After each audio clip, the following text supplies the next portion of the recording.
it's Darby. Welcome back to my channel. I hope you're all doing well. I know this time is crazy right now and there's a lot of unknown, but I hope you are still overall doing well. And today, I don't know if this is my first video back or my second, but today I wanted to talk about something that I have a lot of experience with, but also ignore any road noise.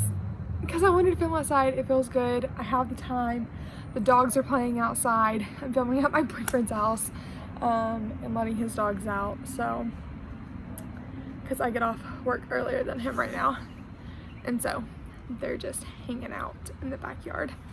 So I wanted to just kind of talk about something that I have a lot of experience in and with in a situation that we're all new to. This can also pertain to outside of quarantine. So I will kind of go over stuff that will be pertaining to quarantine and outside of it. That is the last time you will hear me say quarantine is now, because I do not like using that. I like saying that this is forced rest. And that is because I personally just like to have a more positive outlook. I know a ton of people are suffering from job loss, illnesses, a lot. Like everything just kind of vanished before our eyes of what we can and can't do, and some people can't go see their families, and that is not me making light of that. That is me putting it in a different perspective for my own mental health, because I know if I look at it negatively, I will focus on the negative and only the negative and then make this worse for myself. So with that, I try to look at the positive side of this, and that I am getting back into hobbies that I absolutely adore, which is filming and photography and makeup and gaming and writing and just loving myself and not giving a rip about other people's expectations of me in a way. 100% that film, ooh, that fly just got in my shot of film. English is hard. We've got some definite brain fog since being in my state of forced rest. It's super nice though. There are definitely its downfalls, but you're probably like, okay, Darby, get to the point. This is a super long intro. What's this about? So today we are going to be talking about attention deficit disorder, or attention deficit hyperactivity disorder. So if you do not know me, I was diagnosed with ADHD the 4th grade. That was so many years ago. And I just kind of want to give some ways of helping those during this time that suffer from ADHD. So here are some tips and tricks. 1, get your kid outside. Get outside. Go outside. Just get up, walk outside. If you have a gated backyard, go sit outside. Just sit. Walk a lap around your backyard. Like, you don't have to go out by people. You don't have to risk anything. Just sit outside. It helps not feeling cooped up with someone that suffers from having to feel like they need to do something. They're very fidgety and just like, what can I do? Like, that's something that they need. They need space. They need room and to just be. And I find that going outside is super helpful. It's like super helpful. I think that finding things that are quiet to like fidget with. So for me, I don't have one right now, but I normally have a hairband around my wrist. So if I'm like talking to someone, I can like pull on it, twist it, all like while it's in my lap. So it's pretty discreet.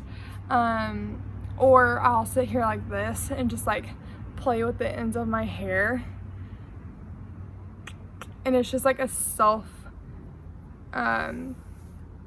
coaxing, kind of self-coping, different ways of just kind of helping myself decompress.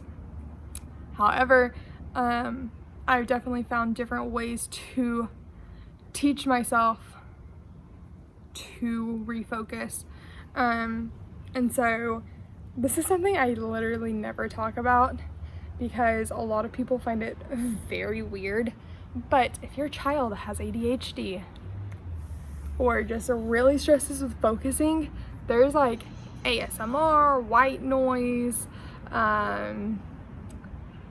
pink noise. There's like several different colors of noise that you can find all on YouTube. And let me tell you how many of those got me through essays, through exams, where I was allowed to like have something because I had testing accommodations. And it helps me like decompress at night, or different things like that, of where it can help me almost hyper focus instead of hyper unfocus.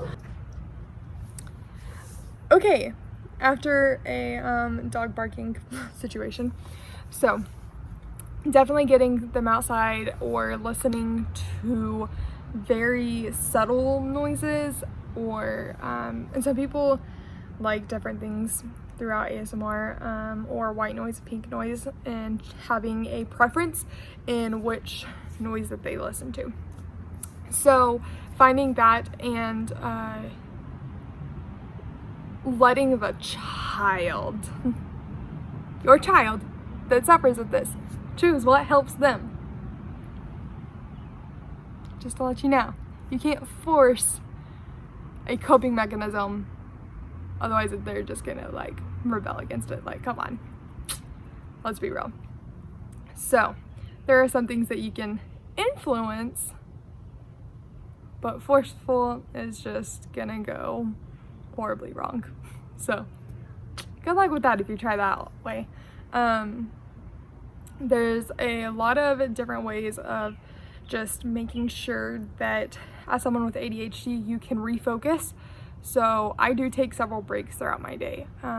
Even when working in a professional setting, I take my breaks that I'm allotted, because if I don't, I'm not gonna be able to like actually give you my brain power. You're going to get like a sluggish brain fog. So letting them take breaks, walk away from something and come back to it is very important. And at times when they want to just keep pushing and keep going, they're like, no, I can do it, I can do it, I can do it. Because I'm definitely that way, because I'm very stubborn, of just gently reminding like, hey, sometimes it's better to come back at it with a fresh brain, like fresh set of eyes, come back and look at it tomorrow, or come back and look at it in 20 minutes.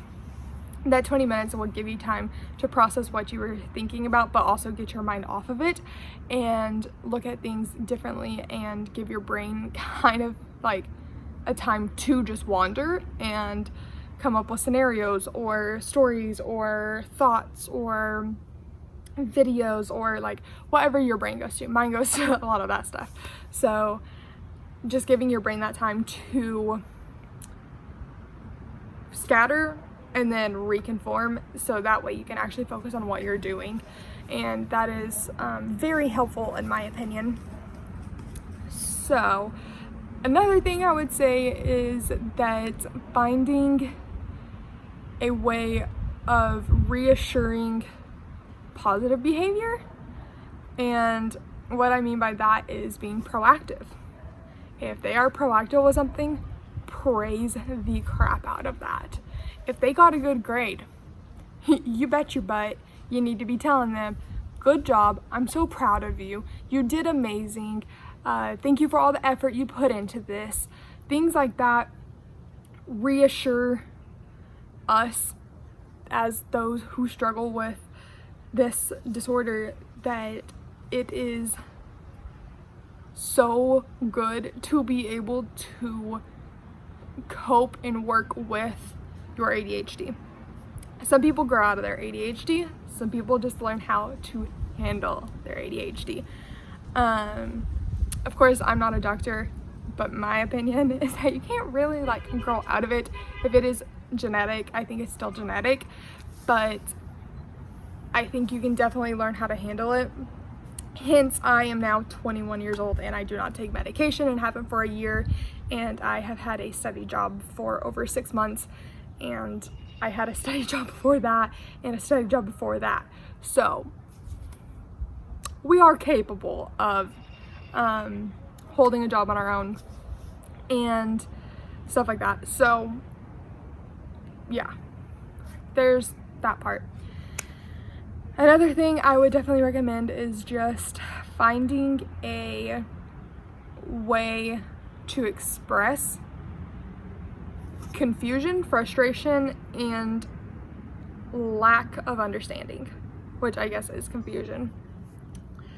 But for me, sometimes, like the other night, straight up 1000% true example, Monday night, it's Wednesday, so 2 nights ago I was on the phone with my dad trying to do my taxes. I was reading a sentence to him off of my computer and I said, I don't know. And he's like, what do you mean? And I was like, no, like literally my brain cannot process this. And he was like, okay. And I was like, no, I don't understand. He's like, okay, that's fine. Like, slowly read it and I'll help you. And I was like, oh, okay. Like, I don't have to bog myself down and think that I'm stupid or incapable because I'm reading a, like, 30 minutes worth of different tax forms and questions that I, like, never have to look at. Maybe once a year. And even at that, my dad helped me the first time I filed taxes, and he was helping me this time, but it was all online. He wasn't right beside me. He didn't have papers. He had pictures and I had pictures, and it was just like, ugh. And he understood that, like, my brain takes some time sometimes to just kind of be like, I'm scatterbrained, I can't, and I just need to look at something else. And so I just kind of taking a step back, walking through it, and stuff like that. So definitely recommend learning how to communicate with someone that has ADHD, that it is okay to not know, also to be able to say, hey, like, I just don't understand this. That's okay, I promise. Like they say in every college class, there are no stupid questions. Someone else is wondering it too, that everyone has questions. If they are tiny questions like, what's your name? Because I'm trying to flirt with you. Or like, oh, what's your 5-year plan because I want to hire you? Like, people have questions. Those are the different types of questions, but they don't know that about you, so they have to ask. So you don't know that about this class, you have to ask. And if you don't understand this about this thing that you're reading, you have to ask. And I think it's just important as someone with ADHD, like, to remember that, one, it doesn't make you stupid. I have actually done a lot of research into that because I struggled with the thought that I was less than because of my ADHD. And my parents were always like, no, like, you're still smart. So you're smart. You just have to apply yourself a little differently than some other people. And I struggled with that a lot. And so I always, like, looked into, like, oh, what is, like, are people with ADHD have lower IQs, like, what? And I always see, like, these posts come up that say Mythbusters on ADHD, and there's always, like, the people with ADHD are dumb. And it's like, dude, do you know how creative they are? And I was like, yes, like, we are so creative. And I see my own self and I'm just like, wow, like, I am genuinely very creative. My brain just loves to create things, hence why I like videoing, I like photography, I like writing, I like stuff where I am making things and creating things and visualizing and stuff like that. So just reminding them that they are not less than because of this diagnosis. So I'm trying to think of some other, like, tips that I've learned, or, like, tricks that I've learned of coping with my ADHD. And one, addressing foul or passive actions and behaviors is very important.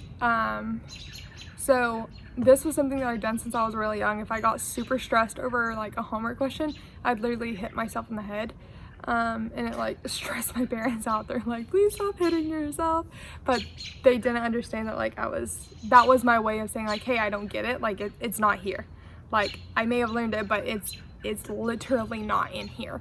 And it's because my brain is trying to think of 20 other things and not focused on the fact that I've already learned this or something. So yeah, just finding ways of addressing those behaviors. And so for me, it's like when I wanted to go hit myself in the head, I would just go, okay, I'm walking away. Like, I'm done. I'm not looking at it anymore. I'm not gonna let myself stress over it. And we're walking away and we'll come back to it later and look at it again. I'm trying to think. I don't think there's really anything else like off the top of my head that I used as like a coping mechanism or a way that I've taught myself how to control my ADHD. But I think it's just very smart to remind yourself that like, if it's yourself, your significant other, your kid, whatever, they are smart, they are capable. It's just gonna take some extra willpower because our brains operate very differently, and that they're not alone in this. There's other people out there that struggle with ADHD, and I think mine's a mild case. I don't think mine's that severe, and I struggled greatly throughout middle school, high school. Like I struggled so bad. Even on medication, I struggled. I struggled with thoughts of other people. I struggled with my own thoughts of myself. I struggled with remembering classwork. I struggled with like so many different things, all because of my ADHD and being able to focus in class or on assignments or on different things, and it just like really messed with me. So cutting yourself some slack is very important, and cutting them some slack, it doesn't mean you need to baby them. That doesn't help. I think there are people that definitely use it as a cop out and I don't agree with that. But I also know I can't speak for all levels of ADHD, so there may be some that are like so severe that they're borderline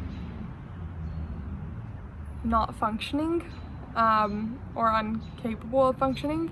So I don't know on that, but I do think some people use it as a crutch, and you're so much better than that. Like, yeah, it takes a lot, but it's so worth being able to say like, hey, I have ADHD and I have a full-time job at a transportation company, or I got a 4-year degree. Okay, well, they're not gonna leave, so I'm gonna end that video there. I hope you all did get something from this, and I'm sorry if it's kind of jumpy because I feel like there's gonna be several parts where I have to cut myself because my brain and there are definitely times where I see myself just going like this, trying to think. So if there are cuts, that's why. But I hope you all enjoyed, and I hope you have a great day. Get better, stay safe, stay smart, stay home, and yeah.